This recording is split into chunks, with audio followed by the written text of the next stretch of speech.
नमस्ते दोस्तों, मैं किशन तिवारी और आज का टॉपिक है क्यों नहीं करनी चाहिए जूनियर बॉडी बिल्डिंग।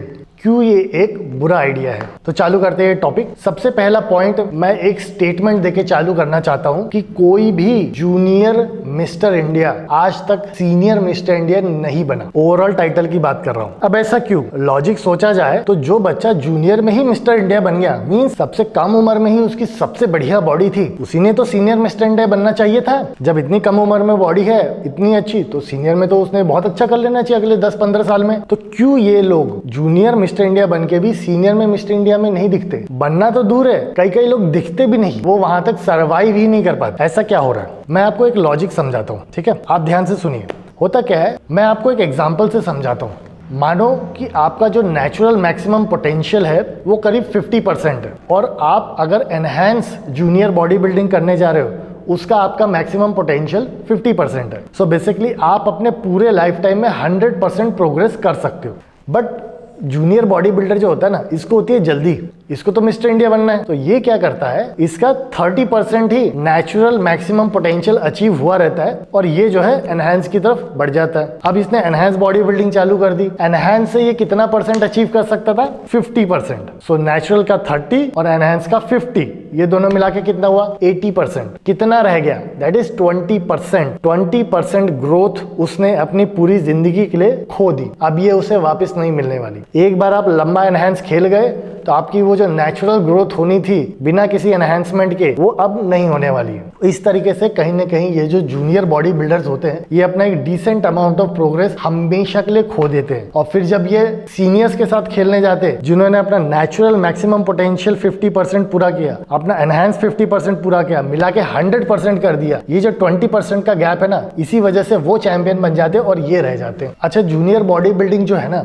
इसमें क्या होता है कि जैसे मान लो कोई बच्चा नेचुरली भी कंपीट करने के लिए जाएगा इन शोज में, तो होता ये है कि जब वो नेचुरली कंपीट करने जा रहा है तो उसका फिजिक थोड़ा सा लेस मस्कुलर है, लेस स्ट्रेटेड है, और जो बंदा एनहांस करके आया हुआ है, एनाबॉलिक स्टेरॉइड वगैरह यूज करके आया हुआ है, उसका फिजिक ज्यादा ह्यूज मस्कुलर और राउंड मसल्स दिखेगी। अब ये बच्चा, मान के चलो, इमेजिन करो कि ये बच्चा बैक स्टेज में खड़ा है, अपने राइट लेफ्ट में देख रहा है, हर कोई बहुत मस्कुलर, बहुत अच्छा, बहुत बड़ा। स्टेज पे गया, वो बच्चा हार गया, वो नीचे उतर आया, और ये लोग जीत रहे हैं, प्लेसिंग मार रहे हैं, कोई टाइटल मार रहा है। अब कहीं ना कहीं इसमें भी तो एक टेम्पटेशन आएगी उन लोग को देख के। और ये लोग जो है ना, ये लोग बहुत ह्यूज नहीं होते।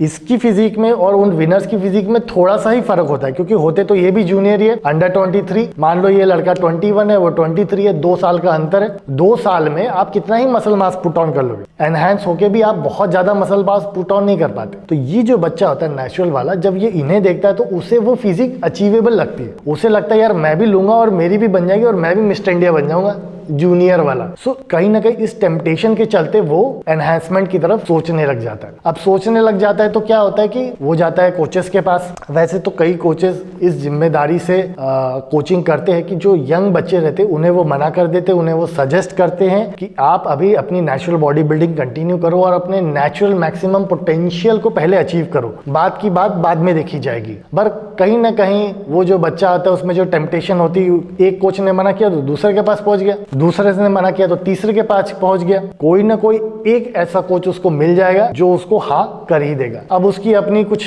मजबूरियां रहती हैं या कभी कभी गलत इंटेंशंस रहते हैं, वो एक कंप्लीटली अलग टॉपिक है, उसको हम कभी और डिस्कस करेंगे। और उस कोच के साथ मिलकर इसकी एनहांस प्रेप की जर्नी चालू हो जाती है। अब उसकी एनहांस बॉडी बिल्डिंग की जो जर्नी चालू हुई है, कहीं ना कहीं उसे उन एनाबॉलिक स्टेरॉइड का साइड इफेक्ट भी झेलना पड़ेगा, जैसे कि इनफर्टिलिटी है, श्रिंकेंट ऑफ टेस्टिकल्स है, इरेक्टाइल डिसफंक्शन है, हेयर लॉस है, एक्ने है, इस तरीके के बहुत सारे साइड इफेक्ट्स जो उसको फेस करने पड़ते हैं at a very young age. वैसे तो एक लकी बात ये रहती है कि कम उम्र में अगर ये सब प्रॉब्लम हो भी तो बॉडी अपने आप को रिकवर करने की एबिलिटी रखती है। बट हर चीज की ना एक हद होती है, जब आप हद के पार निकल जाते हो ना तो वहां से वापस आने का कोई रास्ता नहीं होता। सो वो जब हद पार हो गई तो ये जब जो प्रॉब्लम्स मैंने आपकी बताई जो टेम्पोररी होने वाली थी, ये कहीं ना कहीं परमानेंट में कन्वर्ट हो सकती है। एंड देन आप इतने अर्ली एज में हो कि भैया आपकी शादी भी नहीं हुई, आपकी फैमिली भी नहीं है, देन आप आगे चल के कठिनाई में पड़ सकते। अब ये जो प्रॉब्लम है, ये प्रॉब्लम कहां से चालू होती है आपको पता है? एक टर्म है, उसे कहते हैं ब्लास्टिंग एंड क्रूजिंग। बस यहीं से ये समस्या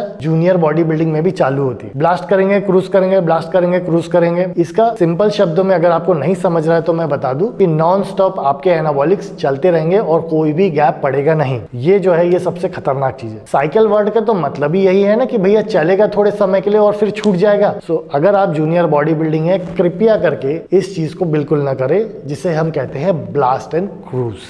एक पॉइंट और मैं डिस्कस करूंगा इसमें, लकी और अनलकी पीपल। कुछ लोग ना बहुत लकी पैदा होते हैं। ये लोग कैसा है कि ये लोग यंग भी हैं, ये लोग एनाबॉलिक्स भी यूज कर रहे हैं, इनको साइड इफेक्ट भी नहीं होंगे, इनकी बॉडी भी अच्छी दिखेगी, ये टाइटल भी मार लेंगे, जीवन में सक्सेसफुल भी हो जाएंगे। ऐसे कई सारे इंस्टाग्रामर्स को आप भी जानते होंगे। स्पेशली ये जो अभी यंग जनरेशन है इसमें आप मेंस फिजिक वालों को जानते होंगे। काफी यंग बच्चे हैं, काफी अच्छी बॉडी बिल्ड कर लिए, काफी अच्छा कर रहे हैं ये लोग, but they are the lucky one. इन्होंने कोई चीज यूज की और इनको कोई साइड इफेक्ट नहीं हुआ। इनकी बॉडी ने उस चीज को पॉजिटिवली एक्सेप्ट किया और बेटर और अच्छे रिजल्ट्स दिए उनको और कोई भी साइड इफेक्ट नहीं हुआ। अब इन लोग को देख के जो अनलकी बच्चा है वो जब इसे ट्राई करने जाएगा उसे भर भर के साइड इफेक्ट्स होंगे, भर भर के समस्याएं होंगी और कहीं ना कहीं वो बहुत बुरी तरीके से फेल हो जाएगा। सो आपको ये समझना है कि आप किस में आते हैं। क्या इसको पता लगाने का कोई टेस्ट होता है? The answer is no. आप नहीं पता लगा सकते। एक बहुत अजीब सा और वियर्ड एग्जाम्पल दूंगा, नहीं देना चाहिए फिटनेस में, पर ये समझने के लिए बेटर है। वो ये है कि बिना शराब पिए आपको ये नहीं पता चलेगा कि क्या आप एक शराबी बन जाओगे, क्या